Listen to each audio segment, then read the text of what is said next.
Good evening. First tonight, the governor standing behind the state agency that botched a child's welfare, keeping him in a house filled with drugs where he overdosed and died. The Department of Children and Family Services facing mounting scrutiny at a new investigation after we reported first.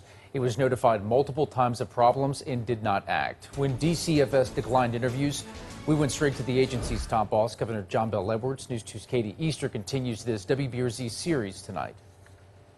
DCFS has declined to do an on-camera interview with us, but the governor told us today he stands behind the troubled agency and claims changes are already happening. We will then obviously take every action possible to make sure that something like this never happens again. Those comments from Governor Bel Edwards were the first from any state official about the death of 2-year-old Mitchell Robinson III, who died from a fentanyl overdose shortly before his 3rd birthday. Happy birthday! Edwards promised change at the Department of Children and Family Services. But I want you to know that Secretary Walters is not waiting, in fact has not waited until that investigation is concluded. The state agency is facing criticism and under investigation by the Inspector General since it turns out DCFS was contacted 3 times about Mitchell before he died. In each of those instances, the toddler also overdosed but was revived with Narcan. The 3rd overdose was fatal. The agency has not made anyone available for an interview since we broke news about Mitchell's death this week. How do you feel about that when you hear this? It is tragic beyond description. The toddler's mother, Whitney Yard, is facing negligent homicide charges and has a little chance at bonding out of jail. She told police she fixed Mitchell a bowl of cereal before going back to sleep early on June 26. When she woke up, Mitchell was cold to the touch. According to arrest documents, Yard told paramedics her son responded to Narcan before, but not this time. Deputies found a clear plastic bag, quote, containing powdery residue near the bowl of cereal on the floor. Robinson overdosed on fentanyl.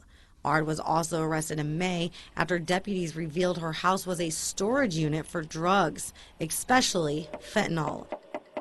The WBRZ investigative unit learned earlier this week that DCFS did not take the toddler out of the mother's care despite multiple reports about trouble, the 2 overdoses, and the mom's arrest. The system has failed, and the result of that failure was the death of a child. ER doctors reported the 2 overdoses directly to the agency with extensive proof.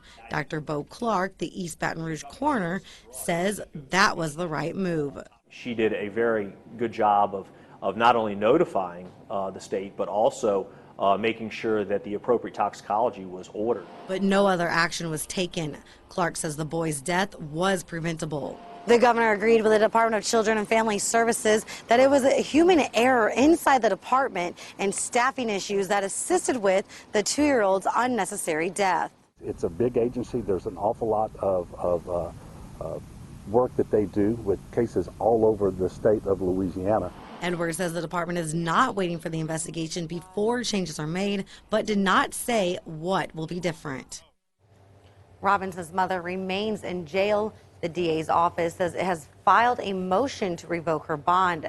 As you heard a minute ago, the state inspector general is looking into this entire mess. Michael. We had to track down the governor for Katie's story at a PR stop for the LSU Lakes. His staff tried to pre-screen our questions, which we did not agree to. We'll have more about what the governor had to say regarding the lakes in about 10 minutes.